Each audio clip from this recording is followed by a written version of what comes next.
Wasn't Although some of your war stories are extraordinary and really moving, and we want to tell the stories about what happened in the war, I was really struck by what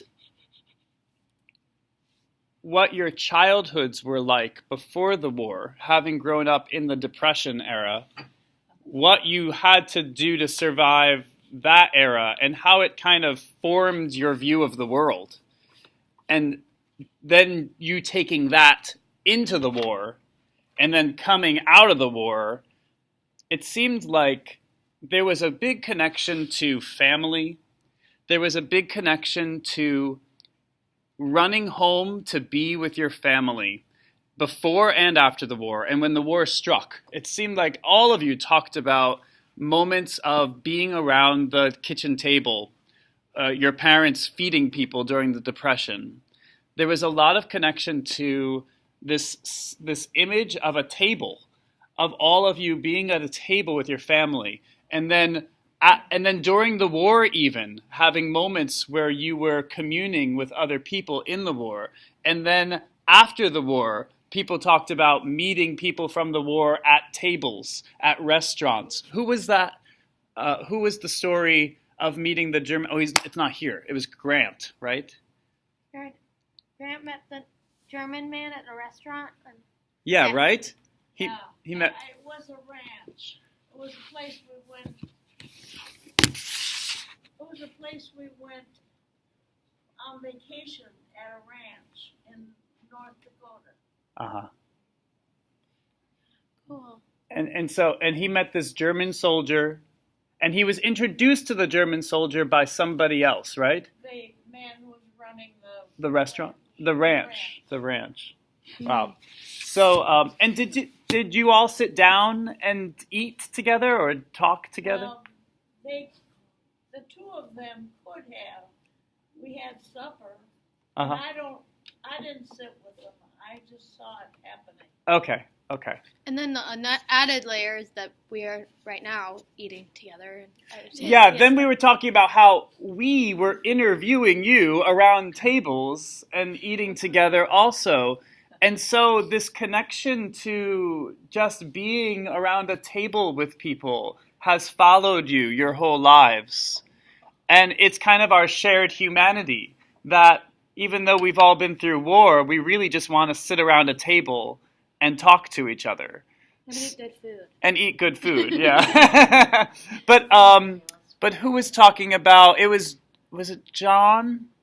After you were captured, was it John that in Italy?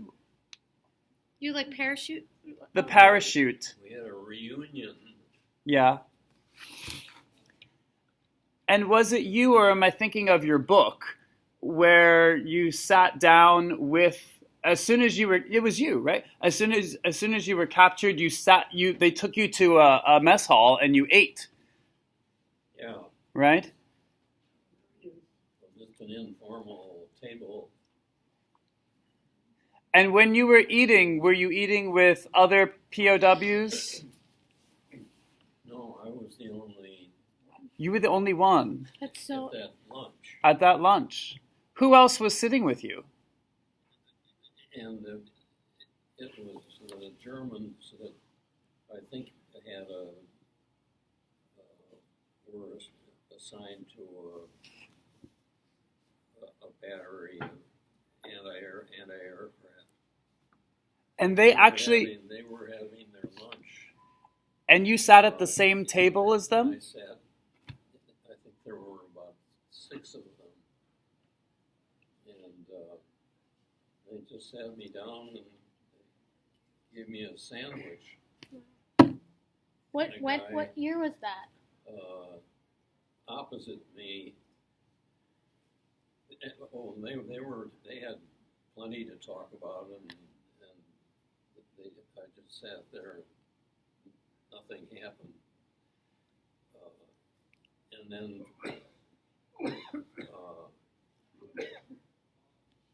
guy opposite me finally looked at him. He out of the meeting with these other guys and looked at me across the table and said, are you from Chicago? They were speaking in English or German? Did they, John, do you remember, were they talking in German or English? They were talking, they were Germans or Austrians, and they were, I think, on an anti-aircraft crew. Uh-huh. And this was lunchtime, and they'd already had the big blast.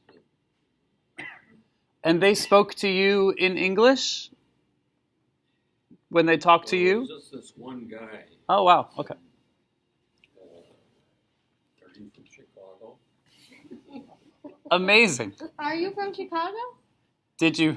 What? Are you from Chicago? No. No. But I'm a Yankee. Right. Yeah. That's like the one city he knew. Wow. Did you eat much during that meal? I can't remember what I think it's some kind of a sandwich. Yeah. I was going to say, did you have an appetite to And eat? then I was taken to the head, the boss of this unit, Uh-huh. and I was off on another tangent. Okay. But the lunch just happened to be right from the time when they stopped shooting and they have a casual lunch What year was that? and paid no attention to me. That was the end of the war, right? That would be April 25th. Oh. April 25th. Okay. 1940. 45. Right. Grant, we were talking about, I'm glad you could join us. We were, Yeah, well, I was just sitting there reading funny. we were talking about some of the images that recurred in stories, and part of them was sitting around at a table, at sometimes with your adversaries, most of the time with people you loved, your family. Jane, we were even talking about you and how you picnicked the night that they tested the bombs, right? And how everyone was sitting around their picnic blankets waiting to watch these bombs. Yes, unfortunately, they were too far away. Right.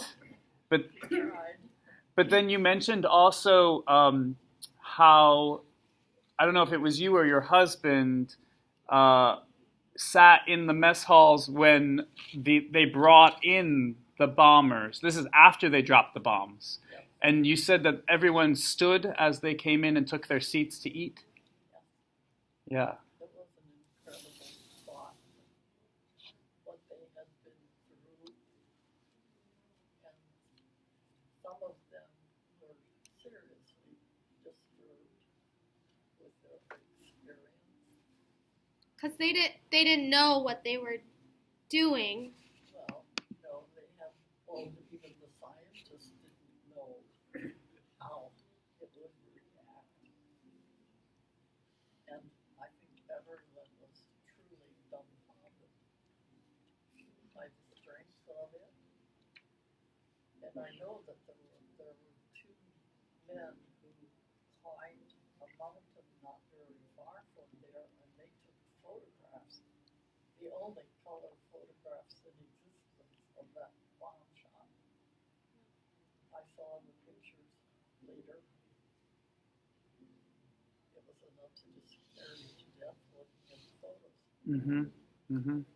Was your husband working at Los Alamos? He Or was not my husband then. Oh. Then. He was my husband later. Ah, yes. You and him were working at the Los Alamos? No, we were working at Sandia Base. Sandia base. Ah, okay. near Albuquerque. Albuquerque. He was working for the University of California, who was the manager of that particular project going on up in the mountains. They were building storage places inside the mountain for the future nuclear supply. Ah, okay. And I was secretary to the commanding officer of Sandia Base at that time. Wow. I had come from Clinton Engineer Works in Tennessee. Wow. That's wild. Just occurred to me, Yeah. Dave? could you make a case that you talk about everybody seems to gather around tables, Yes. some religious thread or philosophical thread to the Last Supper? Interesting. Well, the thing is, when I mentioned religion to you all, none of you seemed to be very religious. In when I asked you, was it like God that got you through the war? People said, well, I carried a cross, or, I had a saint in my pocket, but none of you seem to be incredibly devout in that. And maybe that's just because we're in the cities and we're a different-minded people. If I went out into the country and asked people, maybe it would be a different situation. And maybe you are religious, but it didn't come across in the interviews. But you're right. I mean, the Last Supper is an iconic example of that, right? Certainly. But yeah, feel free to chime in, because we're also curious. Like Jane was asking, are we going to ask today about everything you did after the war, which is a lot of time.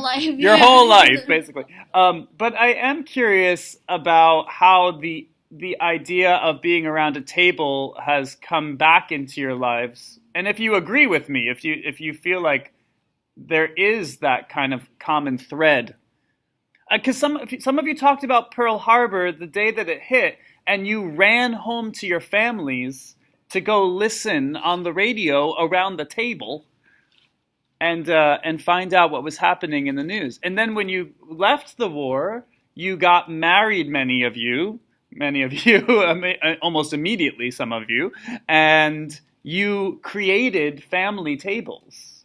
And for some of you, the government paid for that table, which is nice. But yeah, that seemed to be a common thread.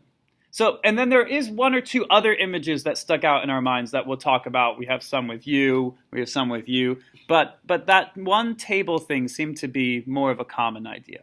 Any thoughts on that? That seems very appropriate. I think most people in that time period were family oriented. Yeah. Oh, yeah. Do you feel like that's changed? Yes, How do you think it's changed? marriage is very, very fragile in this era. Marriage is fragile in this era.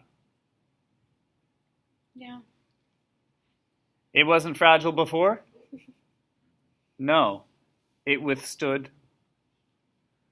Huh. Divorce was a rarity. And that, You didn't talk about it. You didn't talk about divorce.